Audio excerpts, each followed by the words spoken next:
ಇವತ್ತೇನಾದ್ರೂ ಆಗಿರ್ಬೋದು ನೋಡ್ರಿ, ಭವಿಷ್ಯದ ದಿನಗಳು ಮಾತ್ರ ಅಷ್ಟು ಸುಲಭ ಇಲ್ಲ. ನಾವೆಲ್ಲ ಕಲ್ತ್ವಿ, ಎಲ್ಲ ಆಯ್ತು ಹೋಯ್ತು. ಇವತ್ತು ನಮ್ಮ ರೀತಿಯಲ್ಲೇ ನಮ್ಮ ಮಕ್ಕಳಾಗ್ಬಾರ್ದು, ನಮ್ಮ ರೀತಿಯಲ್ಲೇ ನಮ್ಮ ಮಕ್ಕಳಾಗ್ಬಾರ್ದು. ನಾವೇನೋ ನಮಗೆ ಒಂದಿಷ್ಟು ಜಮೀನಿತ್ತು, ಕೃಷಿಕರಾದೀವಿ, ನಮ್ಮ ತಂದೆ ತಾಯಿ ನಮ್ಗೆ ಒಂದಿಷ್ಟು ಆಸ್ತಿ ಮಾಡಿಟ್ಟಿದ್ರು, ಅದ್ರಲ್ಲಿ ಬರ್ತಾ ಇದ್ವಿ. ಭವಿಷ್ಯದ ದಿನಮಾನಗಳು ಹಂಗಿಲ್ಲ. ಇವತ್ತು ಮಕ್ಕಳಲ್ಲಿ ಯಾವ ರೀತಿಯ ಮೌಲ್ಯಗಳು ಕೂಡ ಉಳಿದಿಲ್ಲ. ಮನೆಯಲ್ಲಿ ನಾವು ಒಟ್ಟಿಗೆ ಕೂತು ಉಣ್ಣುವಂತ ಪರಿಸ್ಥಿತಿನೂ ಕೂಡ ಇಲ್ಲ. ಈಗ ಟಿವಿ ಸ್ಟಾರ್ಟ್ ಆತಂದ್ರೆ ಒಬ್ರು ಫೋನ್ ಕೈಯಲ್ಲಿ ಕೂತಿರ್ತಾರ, ಫೋನ್ ಹಿಡ್ಕೊಂಡ ಊಟ, ಅಲ್ಲ ಒಬ್ರು ಒಳಗಿರ್ತಾರ, ಅವ್ರು ಧಾರಾವಾಹಿ ನೋಡ್ತಿರ್ತಾರ. ಅವಾಗ ಹಂಗಿರ್ಲಿಲ್ಲ. ನಾವು ಸಣ್ಣವರಿದ್ದಾಗ ನಮ್ಮೆಲ್ಲ ಪೂರ್ವಜರು, ನಮ್ಮ ಹಿರಿಯರು ಒಟ್ಟಿಗೆ ಕೂತು ಊಟ ಮಾಡ್ತಾ ಇದ್ವಿ. ನಾವು ಒಟ್ಟಿಗೆ ಕೂತು ಊಟ ಮಾಡ್ತಾ ಇದ್ವಿ. ಅಲ್ಲೊಂದು ಸೌಹಾರ್ದಯುತವಾಗಿರ್ತಕ್ಕಂಥ ಸಾಮರಸ್ಯದ ವಾತಾವರಣ ನಮ್ಮ ಮನೇಲಿ ಇರ್ತದೆ. ಈಗ ಹಂಗಿಲ್ಲ. ಅವಿಭಕ್ತ ಕುಟುಂಬಗಳು, ಇಬ್ಬರು ಮೂರ ಗಂಡ ಹೆಂಡತಿ ಮಕ್ಕಳಷ್ಟೇ, ಹಿರಿಯರಿಲ್ಲ, ಗುರುಗಳಿಲ್ಲ. ಹಂಗಾಗಿ ಇವತ್ತೇನಾಗಿದೆ, ನಮ್ಮ ಸಂಸಾರವನ್ನ ಅತ್ಯಂತ ವ್ಯವಸ್ಥಿತವಾಗಿ ನಿರ್ವಹಿಸುವಂತ ನಿಟ್ಟಿನಲ್ಲಿ ನಾವೇನಾಗ್ತಾ ಇದೀವಿ ಅಂದ್ರೆ ಸೋಲ್ತಾ ಇದ್ದೀವಿ. ಅದಕ್ಕೆ ಇವತ್ತು ಮಕ್ಕಳಲ್ಲಿ ಒಂದು ಸಚ್ಚಾರಿತ್ರ್ಯ, ಮಾನವೀಯ ಮೌಲ್ಯಗಳು, ಒಂದು ಸಂಸ್ಕಾರ, ಒಂದು ಶಿಕ್ಷಣ, ಜ್ಞಾನ, ತಿಳುವಳಿಕೆ ಇವೆಲ್ಲವುಗಳನ್ನ ಕೂಡ ಮೂಡಿಸಬೇಕಾಗಿದೆ. ಅದಕ್ಕಾಗಿ ಇವತ್ತು ಸರ್ಕಾರ ಏನೆಲ್ಲ ಯೋಜನೆಗಳನ್ನ ಜಾರಿ ಕೊಡ್ತಾ ಇದೆ. ನಮಗೆ ಅನ್ಸ್ಬೋದು ಈ ಊರು, ನಾ ಈಗಾಗಲೇ ಹೇಳಿದ್ದೇನೆ, ಶಿಕ್ಷಣಕ್ಕೆ ನಾನ್ ಚಿಕ್ಕವರಿದ್ದಾಗ ನಾನು ಅತ್ತಿಗಟ್ಟೆಗೆ ಸಾಕಷ್ಟು ಗೊತ್ತು. ಈ ಊರಲ್ಲಿ ದೊಡ್ಡ ಶಾಲೆ ಇದು, ಸಾಕಷ್ಟು ಮಕ್ಕಳ ಸಂಖ್ಯೆ ಇತ್ತು, ಶಿಕ್ಷಕರು ಕೂಡ ಹಾಗೆ ಇದ್ರು ಅವಾಗ. ಆಮೇಲೆ ನೀವು ನೋಡ್ರಿ, ನಮ್ಮ ಸುಡಂಬಿ ಕ್ಲಸ್ಟರ್ ವ್ಯಾಪ್ತಿಯಲ್ಲಿ ನಿಮ್ಮೂರಿಗೆ ಅದು ಜ್ಞಾನಗಳನ್ನ ನಾವು ಇವತ್ತು ಎಷ್ಟು ಕೊಂಡಾಡಿದ್ರು ಕೂಡ ಕಡಿಮೆ. ಆ ಪುಣ್ಯಾತ್ಮರನ್ನ ಇಷ್ಟು ಜಾಗ ಇಲ್ಲಲ್ಲ ಯಾವ ನಮ್ಮ ಸುಡಂಬಿ ಕ್ಲಸ್ಟರ್ನಾಗ, ಈ ಅತ್ತಿಗಟ್ಟಿಗಿರೋ ಅಷ್ಟು ಜಾಗ ಯಾವ ಶಾಲೆಗೂ ಇಲ್ಲ. ಇಷ್ಟು ಜಾಗ ಇದೆ, ಇಷ್ಟು ರೂಮ್ಗಳಿದಾವ. ನೀವೆಲ್ಲರೂ ಕೂಡ ಮಕ್ಕಳ ಭವಿಷ್ಯಕ್ಕೋಸ್ಕರವಾಗಿ ಒಂದು ದಿವಸ ನಾವು ಕೆಲಸ ಬಿಟ್ಟು ಶಾಲೆ ಕಡೆ ಬಂದ್ರೆ ಮಕ್ಕಳ ಭವಿಷ್ಯಕ್ಕೆ ನಾವು ದಿವಸ ದುಡಿಯೋದು ಮಾಡೋದು. ಇವತ್ತು ನಿಮಗೆ ನೋಟಿಸ್ ಕೊಟ್ಟಿದಾರ, ಆಮಂತ್ರಣ ಕೊಟ್ಟಿದಾರ, ಎಲ್ಲ ಕೊಟ್ಟಿದಾರ. ಒಂದು ದಿವಸ ಕೆಲಸ ಬಿಟ್ಟು ಇವತ್ತು ಶಾಲೆಯಲ್ಲಿ ಏನ್ ನಡೀತಾ ಇದೆ ನೋಡೋಣ ಅಂತೇಳಿ ಇವತ್ತು ಸುಮಾರು ಒಂದು 50-60 ಮಕ್ಕಳು ಅದಾರಲ್ಲ, 50-60 ಪೇರೆಂಟ್ ಇಲ್ಲಿ ಬಂದಿದ್ರ ನಮಗೆ ಕಾರ್ಯಕ್ರಮ. ಯಾಕಂದ್ರೆ ಈ ಕಾರ್ಯಕ್ರಮದಿಂದ ನಮಗೆ 100 ಮಂದಿ ಬದಲಾಗಬೇಕಾಗಿಲ್ಲ, 10 ಮಂದಿ ಬದಲಾದ್ರು ಸಾಕು, 10 ಮಂದಿ ಬದಲಾಗ್ತಾರೆ. ಮತ್ತೆ ಶಾಲೆಯ ಒಂದು ಪರಿಸ್ಥಿತಿ ಅಥವಾ ಶಾಲೆಯ ಅಭಿವೃದ್ಧಿ, ಶಾಲೆಯ ಪುನಶ್ಚೇತನ ನಿಮ್ಮಿಂದನೇ ಆಗ್ಬೇಕಾಗಿದೆ. ಯಾಕಂದ್ರೆ ಇದು ನಮ್ಮೂರ್ ಶಾಲೆ. ಮಾಸ್ತರ್ಗಳು 5 ವರ್ಷ ಇರ್ಬೋದು, 10 ವರ್ಷ ಇರ್ಬೋದು, ಹೋಗ್ತಾರೆ. ಈ ಶಾಲೆಯನ್ನ ಉಳಿಸಿಕೊಳ್ಳುವಂತಹ, ಇದನ್ನ ರಕ್ಷಣೆ ಮಾಡುವಂತಹ ಹೊಣೆಗಾರಿಕೆ, ಅದ್ರ ಜವಾಬ್ದಾರಿ ನಿಮ್ಮ ಮೇಲೆ ಇದೆ ಹೊರತು ಬೇರೆ ಯಾರ ಮೇಲೆ ಕೂಡ ಇಲ್ಲ.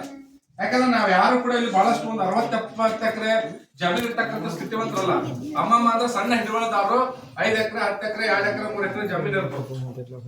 ನಾಳೆ ಇದೇ ಪರಿಸ್ಥಿತಿ, ಮಳೆ ಬೆಳೆ ಹಿಂಗ ಹಾಕಂದ್ರೆ ನಾವು ಇಷ್ಟ ಚೆನ್ನಾಗಿರ್ತೇವೆ ಅಂತ ಹೇಳಲಿಕ್ಕಾಗಲ್ಲ.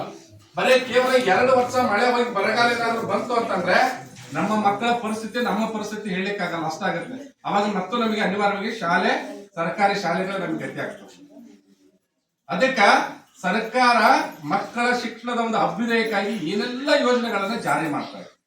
ಸುಮಾರು ಒಂದು ಮಗುವಿನ ಮೇಲೆ 50,000-60 ಸಾವಿರ ಖರ್ಚನ್ನ ಮಾಡ್ತಾ ಇದೆ ಸರ್ಕಾರ. ಒಂದು ಮಗುವಿಗೆ ಪ್ರತಿ ವರ್ಷ ಸರ್ಕಾರಿ ಶಾಲೆಗಳಲ್ಲಿ ಹೇಳ್ತಾ ಇರೋದು ಏನು, ಬಿಸಿ ಊಟ ಕೊಡ್ತಾ ಇದೆ, ಬಿಸಿ ಊಟ, ಮಧ್ಯಾಹ್ನ ಬಿಸಿ ಊಟ ಕೊಡ್ತಾ ಇದೆ, ಕ್ಷೀರ ಭಾಗ್ಯ ಯೋಜನೆ ಹಾಲು ಕೊಡ್ತಾ ಇದೆ, ಮತ್ತೆ ರಾಗಿ ಮಾಟ ಕೊಡ್ತಾ ಇದೆ. ಮತ್ತೆ ಸುಮಾರು 1500 ಕೋಟಿ ರೂಪಾಯಿಗಳ ವೆಚ್ಚದಲ್ಲಿ ಅಜೀಂ ಪ್ರೇಮ್ಜಿ ಫೌಂಡೇಶನ್ ಅವ್ರ ಜೊತೆ ಟೈ ಅಪ್ ಮಾಡಿಕೊಂಡು ಪ್ರತಿ ಮಕ್ಕಳಿಗೆ ಮನೆ ಕೊಡ್ತಾ ಇದೆ, ಪೌಷ್ಟಿಕ ಆಹಾರ ಮಕ್ಕಳು ಸಿಗ್ಲಿ ಅಂತ ಹೇಳಿ. ಯಾಕಂದ್ರೆ ನಾವು ಹಿಂದ ಗಟ್ಟಿಜೋಳ ತಿಂದಿದ್ವಿ, ರಾಗಿ ಉಣ್ತಿದ್ವಿ, ಸಾವಿ ನವಣೆ ಎಲ್ಲ ಉಣ್ತಿದ್ವಿ, ಅದರಲ್ಲಿ ಜೀವಸತ್ವಗಳು ಹೆಚ್ಚೆಚ್ಚವಾಗಿರ್ತಿದ್ವು. ಅದು ಉಂಡಂತವ್ರು ನಾವು ಗಟ್ಟಿಯಾಗಿರ್ತಿದ್ವಿ. ಇವತ್ತಾಗಿಲ್ಲ, ಎಲ್ಲ ಜಂಕ್ ಫುಡ್ ಇವತ್ತು. ಬರೇ ಜಂಕ್ ಫುಡ್ ತಿಂದು ರಾಸಾಯನಿಕಗಳನ್ನ ಬಳಸಿ ಬೆಳೆದಿರುವಂತಹ ಬೆಳೆಯ ಆಹಾರವನ್ನು ತಿಂದು ಇವತ್ತು ನಮ್ಮಲ್ಲಿ ದೈಹಿಕವಾಗಿ ಹಾಗಾಗಿ ಮಕ್ಕಳಿಗೆ ಒಂದು ದೈಹಿಕವಾಗಿ ಒಂದು ಸದೃಢ ಆಗಲಿ ಅನ್ನುವಂತ ಉದ್ದೇಶದಿಂದ ಸರ್ಕಾರ ಮೊಟ್ಟೆ ಕೊಡ್ತಾ ಇದೆ, ಬಾಳೆಹಣ್ಣು ಕೊಡ್ತಾ ಇದೆ, ರಾಗಿ ಮಾಡಿ ಕೊಡ್ತಾ ಇದೆ, ಬಿಸಿ ಊಟ ಕೊಡ್ತಾ ಇದೆ. ಇವೆಲ್ಲ ಮಾಡೋದ್ರ ಜೊತೆಗೆ ಮಕ್ಕಳ ಆರೋಗ್ಯ ಚೆನ್ನಾಗಿರ್ಲಿ ಅಂತೇಳಿ ಬಾಲ ಸ್ವಾಸ್ಥ್ಯ ಯೋಜನೆ ಒಳಗ RBSK ಅದ್ರೊಳಗ ಇವ್ರಿಗೆ ಏನ್ ಮಾಡ್ತಾ ಇದ್ದಾರೆ, ಮಕ್ಕಳ ಆರೋಗ್ಯ ತಪಾಸಣೆಯನ್ನು ಕೂಡ ಮಾಡ್ತಾ ಇದ್ದಾರೆ. ಮಕ್ಕಳ ಆರೋಗ್ಯ ತಪಾಸಣೆಯನ್ನು ಮಾಡಿಬಿಟ್ಟು ಮಕ್ಕಳಿಗೆ ಯಾವ ಮಕ್ಕಳಿಗೆ ದೋಷ ಇದೆ ಅಂತ ಮಕ್ಕಳನ್ನ ಪಟ್ಟಿ ಮಾಡಿಬಿಟ್ಟು ಸಂಬಂಧಪಟ್ಟಿರ್ತಕ್ಕಂಥ ವೈದ್ಯರ ಕಡೆಗೆ ಅವ್ರನ್ನ ರೆಫರ್ ಮಾಡ್ತಾರೆ. ಆಮೇಲೆ ಬಾಲ ವಿಕಾಸ ಯೋಜನೆ ಒಳಗ ಪ್ರತಿ ವರ್ಷ ಅವರಿಗೆ ಶೂ ಕೊಡ್ತಾರೆ. ಬಾಲ ವಿಕಾಸ ಯೋಜನೆ ಒಳಗ 1 ಜೊತೆ ಶೂ ಕೊಡ್ತಾರ, ಮತ್ತೆ 2 ಜೊತೆ ಸಾಗಿಸ್ಕೊಡ್ತಾರೆ. ಜೊತೆಗೆ ಇದರ ಜೊತೆಗೆ ಮತ್ತೇನ್ ಕೊಡ್ತಾರೆ ಮಕ್ಕಳಿಗೆ? ಉಚಿತವಾಗಿ ಪಠ್ಯ ಪುಸ್ತಕ ಕೊಡ್ತಾ ಇದ್ದಾರೆ. ಆಮೇಲೆ ಇದ್ರ ಜೊತೆ ಮತ್ತೇನು ಕೊಡ್ತಾ ಇದಾರೆ? ಉಚಿತವಾಗಿ ಪ್ರತಿ ವರ್ಷ 2 ಜೊತೆ ಸಮವಸ್ತ್ರವನ್ನ ಕೊಡ್ತಾ ಇದ್ದಾರೆ ಮಕ್ಕಳಿಗೆ. ನೋಡಿ, ಇಷ್ಟೆಲ್ಲ ನಾವು ಹಂಗ ಪಟ್ಟಿ ಮಾಡ್ತಾ ಹೋದ್ರೆ ಆಮೇಲೆ ಪ್ರಯೋಗಾಲಯಗಳನ್ನ ಕೊಡ್ತಾ ಇದೆ, ಗ್ರಂಥಾಲಯಗಳನ್ನ ಕೊಡ್ತಾ ಇದೆ, ಬಿಲ್ಡಿಂಗ್ ಕೊಡ್ತಾ ಇದೆ, ಶೌಚಾಲಯವನ್ನ ಕೊಡ್ತಾ ಇದೆ, ಕುಡಿಯ ನೀರಿನ ವ್ಯವಸ್ಥೆ ಮಾಡ್ತಾ ಇದೆ. ಇಷ್ಟೆಲ್ಲ ಸರ್ಕಾರ ಮಾಡ್ತಾ ಇದೆ. ಈ ಸರ್ಕಾರ ಇಷ್ಟೆಲ್ಲ ಹಣವನ್ನ ನಮ್ಮ ಶಿಕ್ಷಣ ಇಲಾಖೆ ಕೊಡ್ತಾ ಇರೋದು ಮತ್ತೆ ಬೇರೆ ಯಾರು ದುಡ್ಡಲ್ಲ. ಅದು ನಾವೇನು ತೆರಿಗೆ ಕಟ್ಟಿರುವಂತಹ ದುಡ್ಡು ನಮಗೆ ವಾಪಸ್ ಬರ್ತಾ ಇದೆ. ನಾವು ತೆರಿಗೆ ಕಟ್ಟಿರುವಂತಹ ದುಡ್ಡು ನಮ್ಗೆ ವಾಪಸ್ ಬರ್ತಾ ಇದೆ. ಅದ್ರ ಸದ್ಬಳಕೆ ಆಗ್ಬೇಕು ಅಂದ್ರ ಅದು ನಮ್ಮ ಮಕ್ಕಳಿಗೆ ಸಿಗ್ಬೇಕು. ಇಲ್ಲಿ ಬರ್ರಿ, ಶಾಲೆಯೊಳಗೆ ಏನು ನಡೀತಾ ಇದೆ ಸಂಪರ್ಕ ಇಟ್ಕೊಂಡ್ರಿ, STM ಜೊತೆಗೆ ಶಿಕ್ಷಕರ ಜೊತೆ ಸಂಪರ್ಕ ಇಟ್ಕೊಂಡ್ರಿ. ಏನಾದ್ರೂ ಒಂದು ಸಣ್ಣ ಪುಟ್ಟ ಘಟನೆಗಳು ಆಗಿರ್ಬೋದು, ಅದಕ್ಕೆ ನಾನು ವಿಷಾದ ವ್ಯಕ್ತಪಡಿಸ್ತಾರೆ. ಅದು ಬಿಟ್ಟಾಕಿ ಯಾವ್ದೋ ಒಂದು ಕೆಟ್ಟಗಳಿಗೆ ಏನೋ ಮಾಡಿರ್ಬೋದು, ಅದನ್ನ ಬಿಟ್ಟಾಕೋಣ. ಭವಿಷ್ಯದ ಬಗ್ಗೆ ಯೋಚನೆ ಮಾಡೋಣ. ಬರೇ ನಾವು ಹಳೆಯದ್ರ ಬಗ್ಗೆ ಯೋಚನೆ ಮಾಡ್ತಾ ಕೂತ್ರೆ ಭವಿಷ್ಯವನ್ನ ಕಟ್ಟುವಂತವ್ರು ಯಾರು?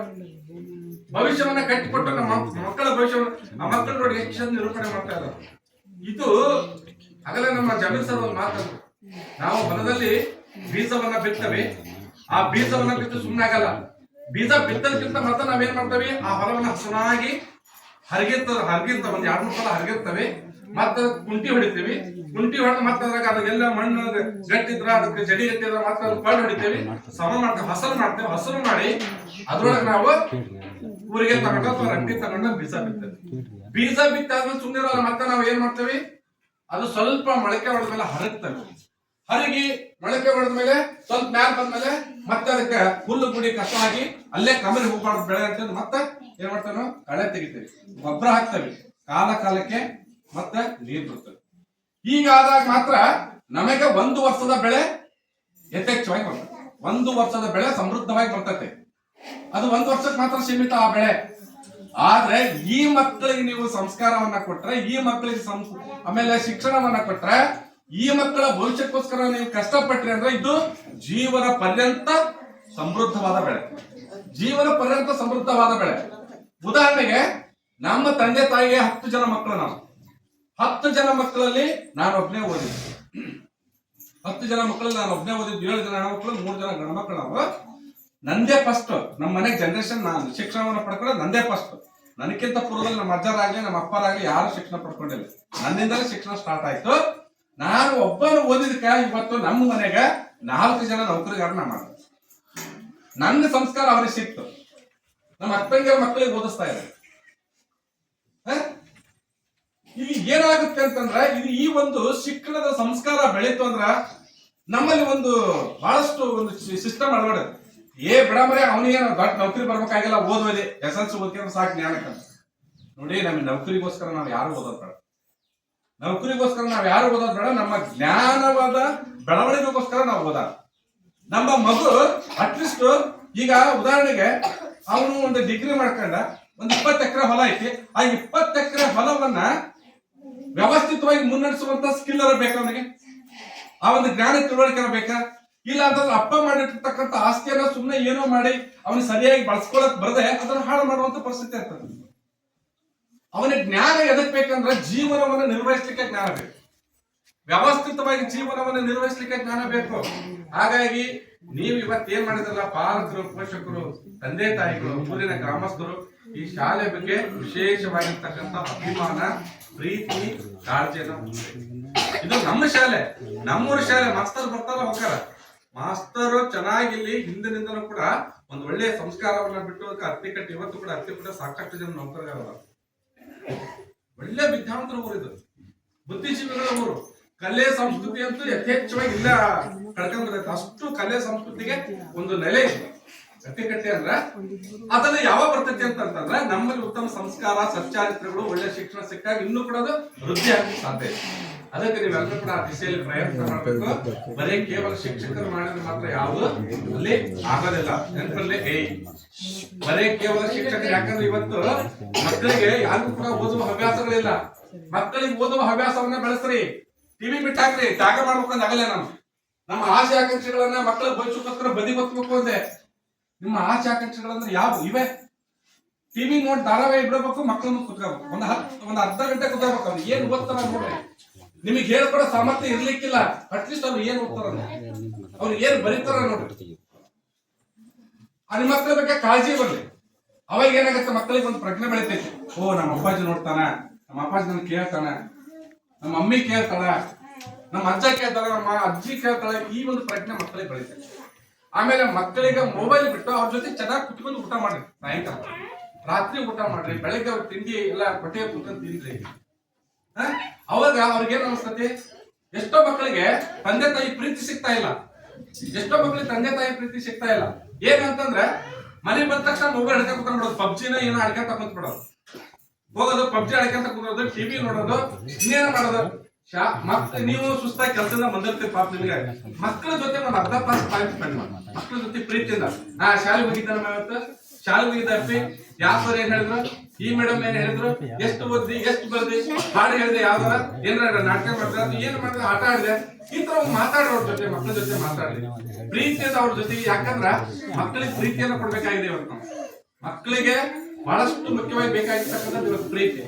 ಹಾಗಾದ್ರೆ ಅದು ಸರ್ ಅವ್ರ ಏನಾರ ಮಾಡಿದ ತಕ್ಷಣ ದಬಾ ಬೆಳೆದ್ರು, ಅದು ಮಾತ್ರ ಶುದ್ಧ ತಪ್ಪು.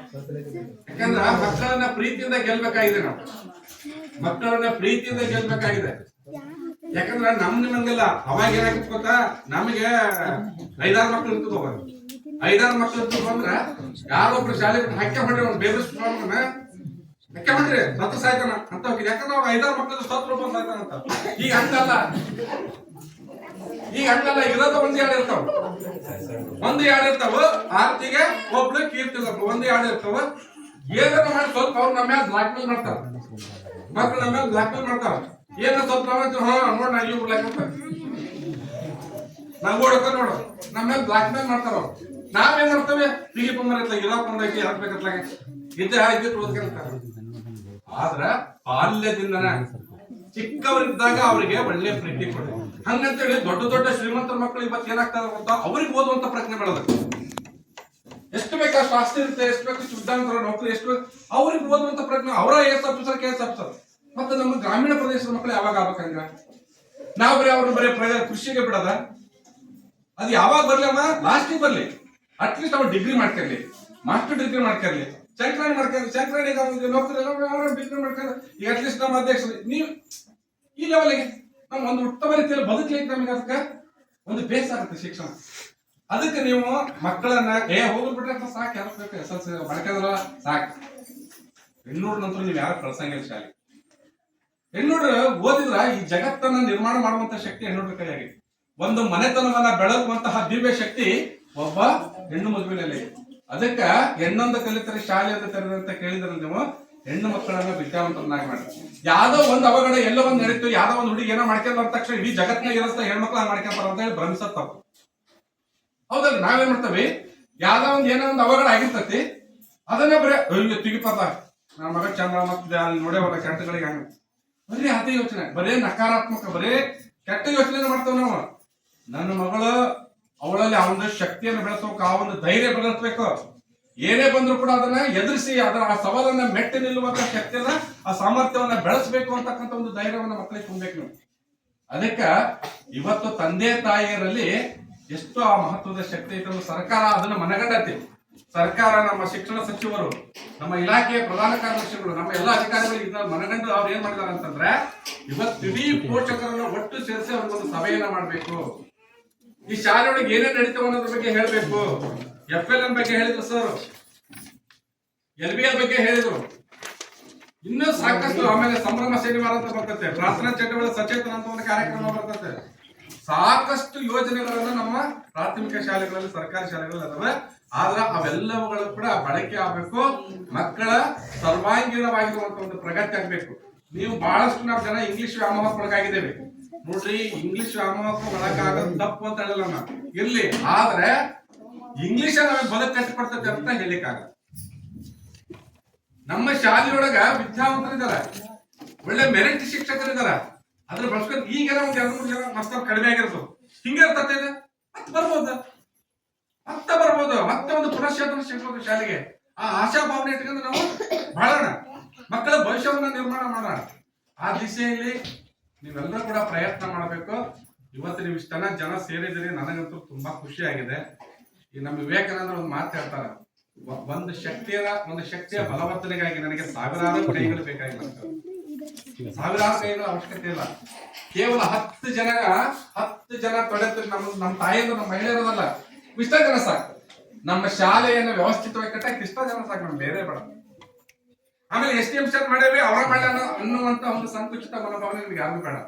ಇಲ್ಲಿ ಪ್ರತಿಯೊಬ್ಬರ ಪಾಲುದಾರಿಕೆ ಇದೆ, ಪ್ರತಿಯೊಬ್ಬರ ಜವಾಬ್ದಾರಿ ಇದೆ, ಪ್ರತಿಯೊಬ್ಬರ ಹೊಣೆಗಾರಿಕೆ ಇದೆ. ಯಾಕಂದ್ರೆ ಇದು ನಮ್ಮೂರು ಶಾಲೆಯಲ್ಲಿ ಕಲ್ತಿರ್ತಕ್ಕಂಥ ಮಕ್ಕಳು ಈ ಮಟ್ಟಕ್ಕೆ ಹೋಗ್ಯಾರಪ್ಪ ಅಂತಂದ್ರ, ಇದೇ ಶಾಲೆಯೊಳಗ ಒಂದು 2 ಮಕ್ಕಳು ರಾಷ್ಟ್ರ ಮಟ್ಟದ ಇದಕ್ಕೆ ಹೋದ್ರವ್ರಿ. ಅದಕ್ಕೆ ಇನ್ಸ್ಪೈರ್ ಅವಾರ್ಡ್ ಹೋಗಿದ್ರು. ರಾಷ್ಟ್ರ ಒಂದು ಅತ್ತಿಕಟ್ಟೆಯಲ್ಲಿ ಬ್ಯಾಡಿಗೆ ಆ ಲೊಕೇಶನ್ ಹಾಕಿ ಅತ್ತಿಕಟ್ಟೆ ಸಣ್ಣ ಹಳ್ಳಿ, ಇದು ರಾಷ್ಟ್ರ ಮಟ್ಟದ ಒಂದು ಇನ್ಸ್ಪೈರ್ ಅವಾರ್ಡ್ಗೆ ಹೋಗಲು. ಹಂಗಾಗಿ ಇದರ ಬಗ್ಗೆ ಅವ್ರು ಏನ್ ಮಾಡಿದ್ರಪ್ಪ ಅಂತಂದ್ರ ರಾಷ್ಟ್ರ ಮಟ್ಟದ ಬಗ್ಗೆ ಹೋಗ್ತಾನ. ಅರ್ಥ ಆಯ್ತಾ? ಹಾಗೇನೆ ಇಲ್ಲಿ ಶಿಕ್ಷಕರು ತಮ್ಮ ಜವಾಬ್ದಾರಿಯನ್ನ ಕೆಲಸ ಮಾಡ್ತಾರೆ. ಕೆಲವೊಂದು ಟೈಮ್ ಆಗಿರ್ಬೋದೇನ, ನಾ ಆಗ್ಲೇ ಹೇಳಿದೆ, ಸಣ್ಣ ಪುಟ್ಟ ಕೆಲವೊಂದು ಅದು ನಮ್ಮ ಅಕ್ಷಾಪರದ ಏನೋ ಅದು ಉದ್ದೇಶಪೂರ್ವಕ ಇರಲ್ಲ, ಉದ್ದೇಶ ಇರೋದಿಲ್ಲ, ಏನೋ ಒಂದು ಆಗಿರ್ತದೆ. ಆದ್ರೆ ಅದನ್ನೇ ನಾವು ಅನ್ಕೊಂಡು ನಮ್ಮ ಶಾಲೆಯ ಭವಿಷ್ಯದ ಬಗ್ಗೆ ನಾವು ಕಂಡುಕೊಂಡು ಮತ್ತೆ ಜೊತೆಗೆ ನಮ್ಮ ಶಾಲೆಯಲ್ಲಿ ಶಿಕ್ಷಕರು ಕೂಡ ಎಲ್ಲ ಜವಾಬ್ದಾರಿ ಏನಾದ್ರು ಕೆಲಸ ಮಾಡಬೇಕು. ನಮ್ಮ ಶಿಕ್ಷಕರು ಕೂಡ, ಯಾಕಂದ್ರೆ ನಮ್ಮ ಮೇಲೆ ಸಾಕಷ್ಟು ಜವಾಬ್ದಾರಿ ಇದೆ, ಶಿಕ್ಷಕರನ್ನ ಈ ಸಮಾಜ ಅತ್ಯಂತ ಗೌರವ ಭಾವನೆಯಿಂದ ಕಾಣ್ತದೆ. ಕಾರಣ ಇಷ್ಟೇ, ಶಿಕ್ಷಕರು ಅಂದ್ರೆ ನಮ್ಮೂರಿನ ನಮ್ಮ ಮಕ್ಕಳ ಭವಿಷ್ಯವನ್ನ ನಿರ್ಮಾಣ ಮಾಡ್ತಕ್ಕಂಥ ಶಿಲ್ಪಿಗಳವರು. ನಮ್ಮ ಮೇಲೆ ಏನೆಲ್ಲ ಈ ಒಂದು ಸಂಸ್ಥೆಯ ಜವಾಬ್ದಾರಿಯನ್ನು ನಮ್ಮ ಮೇಲೆ ಕೊಟ್ಟಿದೆ, ಹೌದಾ? ಹಾಗಾಗಿ ಶಿಕ್ಷಕರು ಕೂಡ ನಮ್ಮ ವ್ಯಾಪ್ತಿಯನ್ನ ಅರಿತು ನಮ್ಮ ಮಕ್ಕಳಿಗೆ ಏನು ಕೊಡ್ಲಿಕ್ಕೆ ಸಾಧ್ಯ ಇದೆ ಅದೆಲ್ಲೂ ಕೂಡ ನಮ್ಮ ಶಿಕ್ಷಕರು ಕೊಡಬೇಕು ಅನ್ನುವಂಥದ್ದು ನನ್ನ ಆಸೆ, ಮತ್ತೆ ನನ್ನ ಸಲಹೆ ಕೂಡ ಹೌದು. ಹಾಗಾಗಿ ಇವತ್ತು ನಾವು ಶಿಕ್ಷಕರು ಮಾತ್ರ ಈ ಶಾಲೆಯನ್ನ ಉದ್ಧಾರ ಮಾಡ್ತೇವೆ ಅನ್ಲಿಕ್ಕೆ ಸಾಧ್ಯನೇ ಇಲ್ಲ. ಸಮುದಾಯದ ಸಹಭಾಗಿತ್ವ ನಮಗೆ ಬಹಳಷ್ಟು ಮುಖ್ಯ. ಸಮುದಾಯದ ಸಹಭಾಗಿತ್ವ. ಇವತ್ತು ನಾವು ನಮ್ಮ ಶಾಲೆಯೊಳಗೆ ಏನಾರ ಕಾರ್ಯಕ್ರಮ ಮಾಡ್ಬೇಕಂದ್ರ ನಾವು ಶಿಕ್ಷಕರ ಲಕ್ಷಣ ಹಾಕಲ್ಲ, ಬರೀ ಊರಾಗಿ ಹಿಂಗ್ ಹೋಗಿ ಪಟ್ಟಿ ಎತ್ಕೊಂಡ್ ಬಂದ್ರೆ ನಮ್ಗೆ 50,000 ರೂಪಾಯಿ ಸಿಗ್ತದೆ, ಹೌದಲ್ರಿ? ನೀವೇ ಕೊಡ್ತೀರಿ. ಒಂದು ಪ್ರತಿಭಾ ಕಾರಂಜಿ ಇಟ್ಕೊಂಡಿವಿ ಅಂತಂದ್ರೆ ನಮಗೆ ಅದಕ್ಕೆ ಸುಮಾರು ಒಂದು 30-40,000 ರೂಪಾಯಿ ವೆಚ್ಚ ಬೇಕಾಗುತ್ತೆ. ಹಿಂಗ್ ಹೋಗಿ ಪಟ್ಟಿ ಎತ್ಕೊಂಡ್ಬಂದ್ರ ಪುಣ್ಯಾತ್ಮರು ಒಬ್ಬರು 5 ರೂಪಾಯಿ ಕೊಡ್ತಾರ, ಒಬ್ರು 5 ಕೊಡ್ತಾರ, ಒಬ್ರು 5,000 ಕೊಡ್ತಾರ, ಒಬ್ರು 10,000 ಕೊಡ್ತಾರ. ಆ ಎಲ್ಲ ಸಂಪನ್ಮೂಲ ಕ್ರೋಢೀಕರಣದಿಂದ ನಾವು ಕಾರ್ಯಕ್ರಮವನ್ನು ಅಚ್ಚುಕಟ್ಟಾಗಿ ಮಾಡ್ತೀವಿ. ಒಂದು ಸ್ಪೋರ್ಟ್ಸ್ ಬಂದ್ ಮಾಡ್ತೀವಿ. ಶಾಲೆಯೊಳಗೆ ಯಾವ್ದೋ ಒಂದು ಮಗು ಚೆನ್ನಾಗಿದೆ ಅದಕ್ಕೆ ಒಂದು ಕಾರ್ಯಕ್ರಮವನ್ನ ಹಮ್ಮಿಕೋಬೇಕಂದ್ರೆ ನೀವು ಮಾಡ್ತೀವಿ. ಅದಕ್ಕೆ ನಿಮ್ಮನ್ನ ಹೊರತುಪಡಿಸಿ ಅಂದ್ರೆ ಸಮುದಾಯವನ್ನ, ಜನರನ್ನ, ಯಾಕಂದ್ರ ನಮ್ಮ ಶಾಲೆ ನನ್ನ ಜವಾಬ್ದಾರಿ ಅಂತ ಒಂದು ಕಾರ್ಯಕ್ರಮವನ್ನ ಸಾಮಾನ್ಯ ಶಿಕ್ಷಣ ಮಂತ್ರಿಗಳು, ಮುಖ್ಯಮಂತ್ರಿಗಳ ನೇತೃತ್ವದಲ್ಲಿ ಉದ್ಘಾಟನೆ ಮಾಡಿದ್ರು. ನನ್ನ ಶಾಲೆ ನನ್ನ ಜವಾಬ್ದಾರಿ ಅಂತೇಳಿ. ಅಂದ್ರ ಇಡೀ ಶಾಲೆಯ ಜವಾಬ್ದಾರಿ. ಉದಾಹರಣೆ ಸಾಕಷ್ಟು ಕಡೆ ಕದ್ರಮುಡಿಗೆಯಲ್ಲಿ ಸುಮಾರು 1,08,00,000 ರೂಪಾಯಿ ಖರ್ಚು ಮಾಡಿ 6 ಬಿಲ್ಡಿಂಗ್ ಅನ್ನ ಕಟ್ಸ್ಕೊಟ್ರು. ಊರನ್ನ ಹಳೆ ವಿದ್ಯಾರ್ಥಿಗಳು ಬೇರೆ ಯಾರು ಅಲ್ಲ. ಹಂಗ ನಿಮ್ಮೆಲ್ಲರ ಒಂದು ಶಕ್ತಿ ನಮ್ಮ ಶಾಲೆಯ ಒಂದು ಅಭಿವೃದ್ಧಿಗೆ ಪೂರಕವಾಗಿರುತ್ತೆ. ಅದಕ್ಕೆ ಇದನ್ನೆಲ್ಲ ನಮ್ಮ ಶಿಕ್ಷಕರು ಕೂಡ ಚೆನ್ನಾಗಿ ಬಳಸ್ಕೋಬೇಕು. ಆಮೇಲೆ ಪಾಠ ಪ್ರವಚನಗಳನ್ನ ಮಕ್ಕಳಿಗೆ, ಈಗ ನಾವೆಲ್ಲ ಮಕ್ಕಳನ್ನ 100% ಮಾಡ್ತೇವೆ ಅಂತ ಹೇಳಿಕ್ಕಾಗಲ್ಲ. ಯಾಕಂದ್ರ ಪ್ರಕೃತಿಯ ಒಂದು ವೈವಿಧ್ಯತೆ ನಂಗೈತೆ, 100% ಆಗೋದಿಲ್ಲ. ನಾವು ಕೇಳೋದಷ್ಟು 100ಕ್ಕೆ ಕನಿಷ್ಠ ಅಂದ್ರೆ ಒಂದು 70-80% ರಿಸಲ್ಟ್ ನಮಗೆ ಬೇಕು ಅನ್ನುವಂತ ಆಸೆ ನಮಗೂ ಕೂಡ ಇದೆ, ಅದು ನಿಮಗೂ ಕೂಡ ಇದೆ. ಅದಕ್ಕೋಸ್ಕರವಾಗಿ ನೀವೆಲ್ಲ ಕೂಡ ಅದ್ರ ಬಗ್ಗೆ ಶಿಕ್ಷಕರ ಜೊತೆ ಸಮಾಲೋಚನೆ ಮಾಡ್ರಿ, ಬರ್ರಿ, ಆಗಾಗ ಸಂಪರ್ಕ ಇಟ್ಕೊರಿ, ಕೇಳ್ರಿ, ಎಲ್ಲಾ ಮಾಡ್ರಿ, ನಮಗ ಖುಷಿ ಆಗುತ್ತೆ.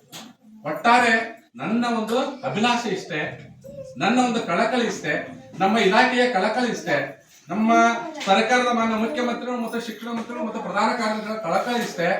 ನಮ್ಮ ಸರ್ಕಾರಿ ಶಾಲೆಗಳು ಬಲವರ್ಧನೆಗೊಳ್ಳಬೇಕು, ಅದಕ್ಕೋಸ್ಕರವಾಗಿ PMC ಶಾಲೆಗಳನ್ನ ಕೊಟ್ಟಿದೆ. ಆಮೇಲೆ ಕರ್ನಾಟಕ ಪಬ್ಲಿಕ್ ಶಾಲೆಗಳನ್ನ ಕೊಟ್ಟಿದೆ. ಆ ಕರ್ನಾಟಕ ಪಬ್ಲಿಕ್ ಶಾಲೆಗಳನ್ನ ಕೊಟ್ಟು ಅದಕ್ಕೆ ಲಕ್ಷ ಅನುದಾನವನ್ನ ಕೊಡ್ತಾ ಇದೆ. ಅಲ್ಲಿ 1ನೇ ತರಗತಿಯಿಂದ ಇಂಗ್ಲಿಷ್ ಮಾಧ್ಯಮವನ್ನು ಪ್ರಾರಂಭ ಮಾಡಿದೆ. ನಮ್ಮ ಶಾಲೆಯಲ್ಲೂ ಕೂಡ ಅನೇಕ ಶಾಲೆಗಳಲ್ಲಿ ಇಂಗ್ಲಿಷ್ ಮಾಧ್ಯಮವನ್ನು ಪ್ರಾರಂಭ ಮಾಡಿದೆ. ನಾವೇನು ಪಾಲಕರು ಇಂಗ್ಲಿಷಿನ ಬಗ್ಗೆ ವ್ಯಾಮೋಹ ಹೊಂದಿದವಲ್ಲ, ಹಾಗಾಗಿ ಪಾಲಕರ ಮನಸ್ಥಿತಿಯನ್ನು ಅರಿತಿರ್ತಕ್ಕಂಥ ಸರ್ಕಾರಿ ಶಾಲೆಗಳಲ್ಲಿಯೂ ಕೂಡ ಇಂಗ್ಲಿಷ್ ಮಾಧ್ಯಮವನ್ನು ಪ್ರಾರಂಭಿಸಬೇಕು ಅಂತ ಹೇಳಿ ಬೈಲಿಂಗ್ವಲ್ ಪ್ರಾರಂಭ ಮಾಡಿದೆ. ಇಷ್ಟೆಲ್ಲ ಸರ್ಕಾರ ಮಾಡ್ತಾ ಇರ್ಬೇಕಾದ್ರೆ ಸರ್ಕಾರಕ್ಕೆ ಬೆಂಬಲವಾಗಿ ನಿಂತು ನಾವು ನಮ್ಮ ಶಾಲೆಗಳ ಒಂದು ಪುನಶ್ಚೇತನಕ್ಕೆ, ನಮ್ಮ ಶಾಲೆಗಳ ಶೈಕ್ಷಣಿಕ ಬಲವರ್ಧನೆಗೆ, ನಮ್ಮ ಶಾಲೆಗಳ ಭೌತಿಕ ಬಲವರ್ಧನೆಗೋಸ್ಕರ ನಾವೆಲ್ಲರೂ ಕೈ ಜೋಡಿಸಬೇಕಾಗಿದೆ. ಆ ಮೂಲಕವಾಗಿ ನಮ್ಮ ಶಿಕ್ಷಣ ಸಂಸ್ಥೆಗಳನ್ನ ನಮ್ಮದೇ ಆಗಿರ್ತಕ್ಕಂಥ ಶಾಲೆಯನ್ನ ಕಂಗೊಳಿಸುವಂತೆ ಮಾಡುವ ಶಕ್ತಿ ನಮ್ಮೆಲ್ಲರಲ್ಲಿ ಬರಲಿ ಅಂತ ಹೇಳಿ ಈ ಗ್ರಾಮದ ಎಲ್ಲಾ ದೇವಾನು ದೇವತೆಗಳಲ್ಲಿ ನಾನು ಮೊರೆ ಇಟ್ಟ.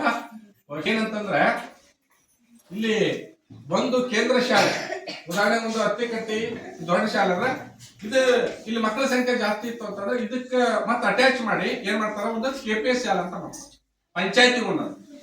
ಪಂಚಾಯತಿ ಒಂದೊಂದು KPS ಶಾಲೆ ಅಂತ ಮಾಡಿ ಈಗಾಗಲೇ ನಮ್ಮ ಜಿಲ್ಲೆಯೊಳಗ 25 KPS ಶಾಲೆಗಳು. ಅಂದ್ರೆ KPS ಶಾಲೆ ಅಂತಂದ್ರೆ ಒಂದೇ ನರ್ಸರಿಯಿಂದ ಅಪ್ ಟು PUC ವರ್ಗು ಇರ್ತದೆ. Nursery LKG UKG up to PUC ವರ್ಗು ಒಂದೇ ಕ್ಯಾಂಪಸ್. ಅದಕ್ಕೆ ಒಬ್ಬರು ಉಪ ಪ್ರಾಂಶುಪಾಲ ಇರ್ತಾರೆ. ಅವರ ಒಂದು ನೇತೃತ್ವದೊಳಗ, ಅವರ ಒಂದು ಅಧೀನದೊಳಗ ಸುಮಾರು ಹಲವಾರು ಜನ ಶಿಕ್ಷಕರ ಕೆಲಸವನ್ನ ಮಾಡುವಂತ ಒಂದು ಪ್ರಕ್ರಿಯೆ. ಆಮೇಲೆ ಅದಕ್ಕೆ ಸರ್ಕಾರ ಏನು ಭೌತಿಕ ಸಂಪನ್ಮೂಲಗಳೇನ್ ಬೇಕೋ, ಶೈಕ್ಷಣಿಕ ಸಂಪನ್ಮೂಲಗಳೇನ್ ಬೇಕೋ, ಶಿಕ್ಷಕ ಸಂಪನ್ಮೂಲ ಎಲ್ಲವನ್ನ ಕೂಡ ಕೊಟ್ಟು ಅದನ್ನ ಈಗ ಆ ಮ್ಯಾಗ್ನೆಟಿಕ್ ಶಾಲೆ ಅಂತೇಳಿ ಹೊಸದಾಗಿ ಒಂದು ಲಿಸ್ಟ್ ಮಾಡಿದ್ದಾರೆ, ಟ್ರೈ ಮಾಡ್ತಾರೆ. ಉದಾಹರಣೆಗೆ ಇದು ಅಚ್ಚೆಕಟ್ಟಿ, ಇಲ್ಲಿ ತಿಮ್ಮಾಪುರ ಟ್ಯಾಗ್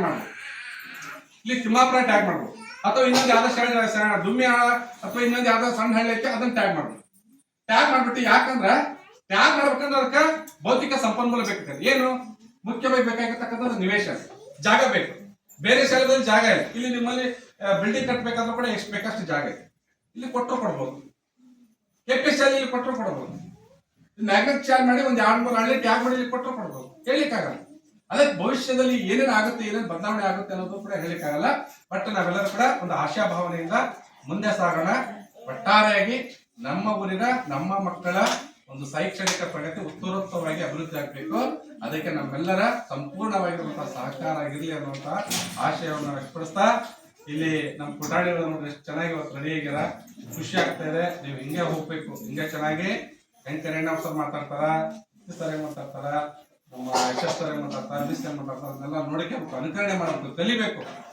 ಟಿವಿಯಾಗ ಬರ್ಬೇಕು ಅಂತಂದ್ರೆ ಟಿವಿ ನೋಡೋದಲ್ಲ, ಟಿವಿಯಾಗ ಬರ್ಬೇಕು. ನಾವು ಟಿವಿಯಾಗ ಬರ್ಬೇಕಂದ್ರೆ ಟಿವಿ ನೋಡಂಗಲ್ಲ.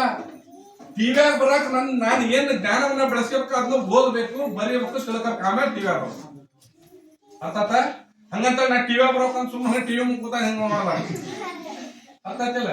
ಚೆನ್ನಾಗಿ ಓದ್ರಿ. ಇಲ್ಲಿ ಮಕ್ಕಳು ಬಹಳ ಜಾಣ್ರಿದಾರ, ಅದು ಖುಷಿ ಕೊಟ್ಟಿದೆ ನಮ್ಗೆ. ನಾನು ಆಗಾಗ ಪದೇ ವಿಸಿಟ್ ಮಾಡ್ಕೊಂಡ್ಬಂದಿದ್ದೆ. ಸುಮಾರು ಈಗ ನಮ್ದು ಕೆಲಸದ ಒತ್ತಡದಿಂದ ಸುಮಾರು ಒಂದು ತಿಂಗಳ ಆತ ನನಗೆ ಇಲ್ಲಿ ಬರೋಕ್ಕಾಗಿಲ್ಲ. ಆದ್ರೆ ನಮ್ಮ ಮೇಡಮ್ ಅವರು ಮತ್ತು ನಮ್ಮ ಸರ್ ಇಲ್ಲ ಸರ್ ನೀವು ಬರಲೇಬೇಕು ಇವತ್ತು ಭಾಳ ಅಂತಂದು, ಮತ್ತು ನನಗೆ ಇನ್ನೂ ಬೇರೆ ಶಾಲೆ ಸುಮಾರು ನನ್ನ ವ್ಯಾಪ್ತಿ ಒಂದು 12-13 ಶಾಲೆ ಬರ್ತವೆ, ಅಲ್ಲಿ ಕೂಡ ಹೋಗ್ಬೇಕಾಗಿದೆ. ಹಾಗಾಗಿ ದಯಮಾಡಿ ನಾನು ತಮ್ಮೆಲ್ಲರಲ್ಲಿ ಕೈ ವಿನಂತಿ ಮಾಡ್ಕೊಳ್ತಾರೆ ಇಷ್ಟೇ, ತಮ್ಮೆಲ್ಲರ ಸಹಕಾರ